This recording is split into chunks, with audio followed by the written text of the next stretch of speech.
1, Unit 3, WASH Coordination Platform, Roles and Responsibilities. This unit will help us to understand the role of the WASH Coordination Platform at global and national level, understand the role of the coordinator of the WASH Coordination Platform, understand the roles and responsibility of different partners.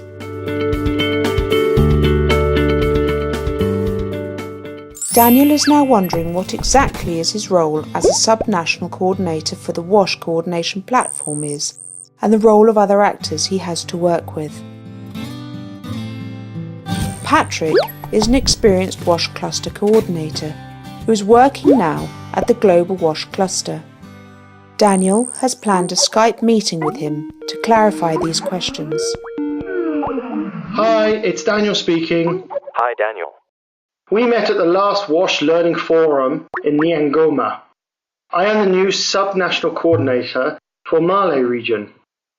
I need to better understand my roles and responsibilities and those of the other partners of the platform. Could you help me? Hi, Daniel, I remember you very well. You did a great presentation about the situation of the region of Male. Of course, I am very happy to help. Let me share with you a presentation that was done by the Global WASH Cluster. It is very comprehensive and gives a good picture about WASH coordination, both at global and national level. Let's start by the Global WASH Platform. The Global WASH Platform is an open and formal platform for humanitarian WASH actors to work together in partnership. The forum now consists of 32 full members comprising international organisations, United Nations agencies and international non-governmental organisations, civil contingency response agencies, academic institutes and donors also play an active role.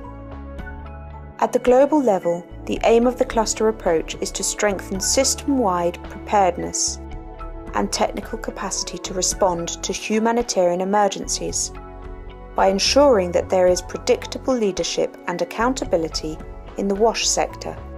Activities focus on three main areas: standards and policy setting, building response capacity, and operation support. For more information about the Global WASH Platform, you can visit its website www.washcluster.net. The Cluster Advocacy and Support Team, CAST, was established to carry out the responsibilities of the cluster lead agency and is tasked with the day-to-day running and leadership of the Global WASH Platform. Based within UNICEF's Global Cluster Coordination Unit in Geneva, CAST represents the Global WASH Platform to the cluster lead agency and external stakeholders, ensuring strong communications and representation. The Field Support Team, or FST, provides support to national WASH coordination platforms across a broad range of coordination themes, and with a focus on high-risk countries or those already facing complex emergencies. The FST members provide direct support through in-country missions to provide specific tailored support or to cover essential functions during the initial stages of an emergency response, including capacity building initiatives.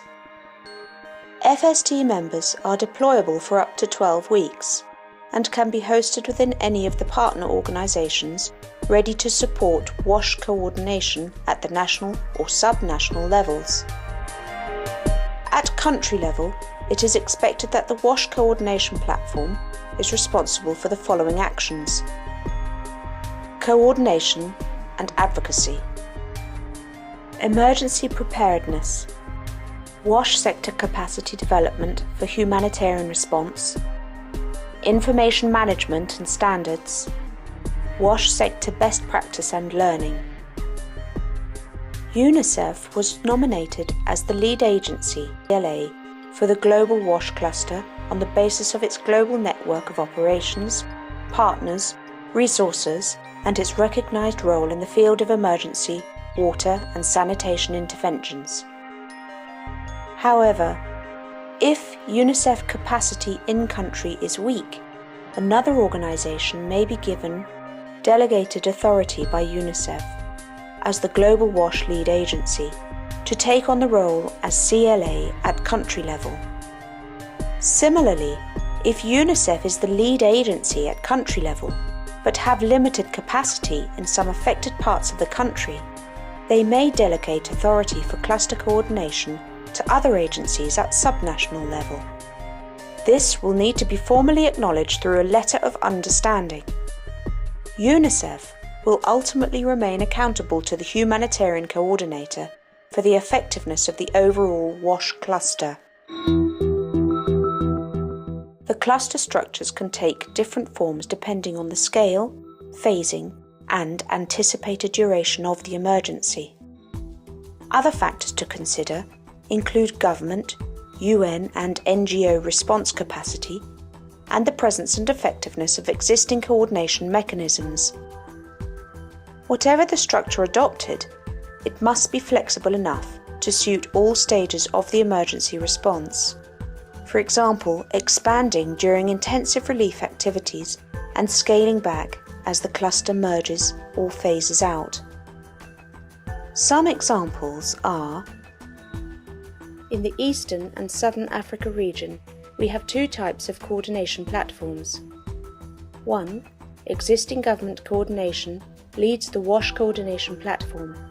This coordination is undertaken when there exists a government coordination mechanism with the WASH lead agency providing support.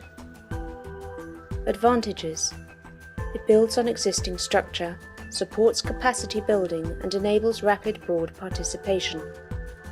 Disadvantages: steering and decision-making processes may be slow.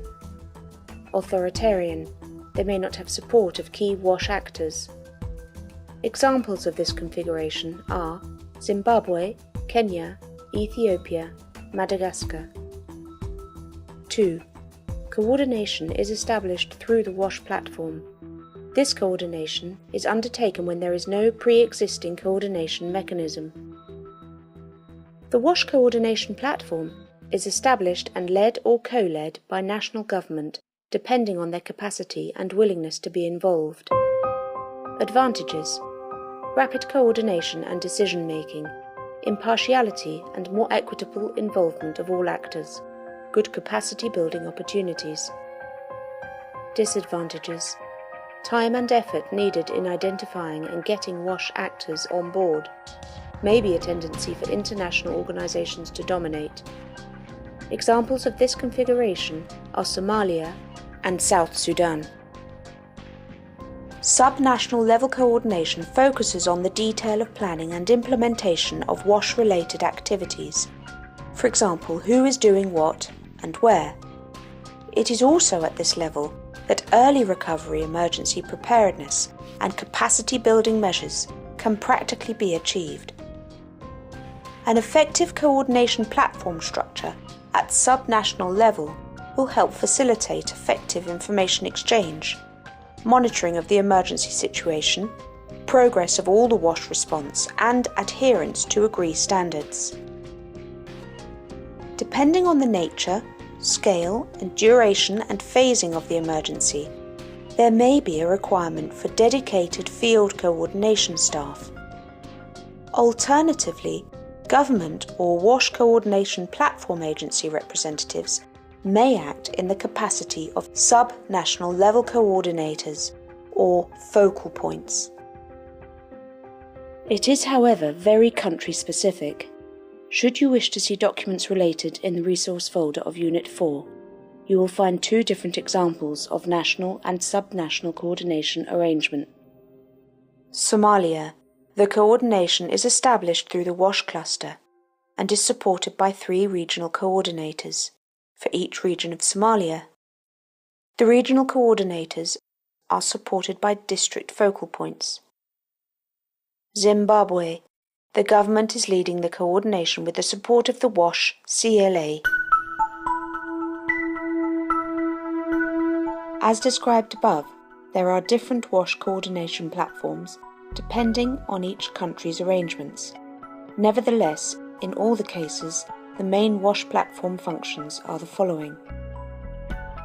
Supporting service delivery.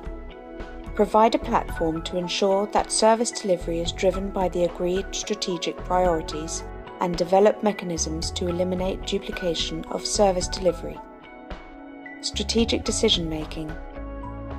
Strategic decisions will be made based on a needs assessment, analysis and gap identification done by the WASH platform, including cross-cutting issues. Planning and strategy development. This is also a key function of the WASH platform, to make sure that sectoral plans are developed and support realisation of the HC or HCT strategic priorities. The WASH platform applies agreed standards and guidelines. It also includes clarifying funding requirements, prioritisation and cluster contributions for the HC's overall humanitarian funding considerations, for example, Flash Appeal, CAP, SURF, Emergency Response Fund, Common Humanitarian Fund. Advocacy. Identifies advocacy concerns to contribute to HC and HCT and/or government messaging and action and undertakes advocacy activities on behalf of WASH participants and the affected population. Monitoring and reporting. The implementation of the cluster strategy and results, recommending corrective action where necessary. Contingency planning and preparedness. In situations where there is a high risk of recurring or significant new disaster and where sufficient capacity exists within the cluster. Integrating early recovery. That is also an important function of the WASH platform, in order to ensure transition from emergency to post-emergency situation. In regard to the WASH coordination platform partners, it is expected that they 1.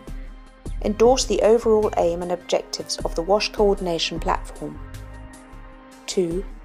Be proactive in exchanging information and reporting, highlight needs, gaps and duplication, mobilise resources, financial, human and material, engage with affected communities, and build local capacity. 3. Share responsibility for WASH platform activities, including assessing needs, developing plans, and developing policies and guidelines through working groups. 4. Respect and adhere to agreed principles, policies, priorities, and standards. 5. Work as a team. The national and sub-national WASH coordination platform could also organise supporting structures like technical support teams to help with specific tasks, data management, resource mobilisation, advocacy, administration and logistics. Steering or advisory groups. SAG is responsible for developing and adjusting the strategic framework, priorities and work plan for the cluster. SAG membership must be representative of the overall cluster partnership. Technical working groups are task-oriented and time-limited. They are created as needed, for example, to agree minimum standards and formulate appropriate technical practices, or to find solutions to local issues and advise the SAG accordingly. TWIGs are coordinated by a focal point or technical advisor nominated by the SAG and consist of the necessary technical experts, usually not more than 15 people. Could be useful in analysing problems, resolving concerns, and formalising principles and responsibilities.